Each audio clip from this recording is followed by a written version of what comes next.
Gladys, ilan na yung latest count ng mga biktima ng paputok sa bansa?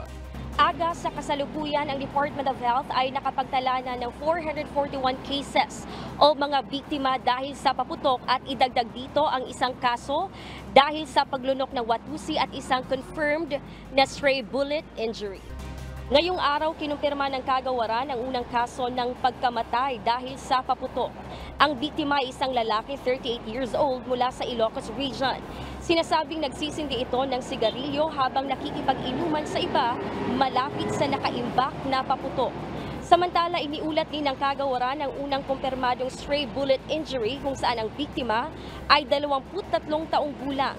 Lalaki at mula sa Davao Region. Nagtamo naman ito ng tama ng bala sa kaliwang itaas na likod. Aga inihayag ng DOH sa mga naitalang kaso o biktima ng mga paputok, 97% dito ay nangyari sa bahay at sa mga lansangan at karamihan sa mga naging biktima ay mga lalaki at may aktibong pakikilaho.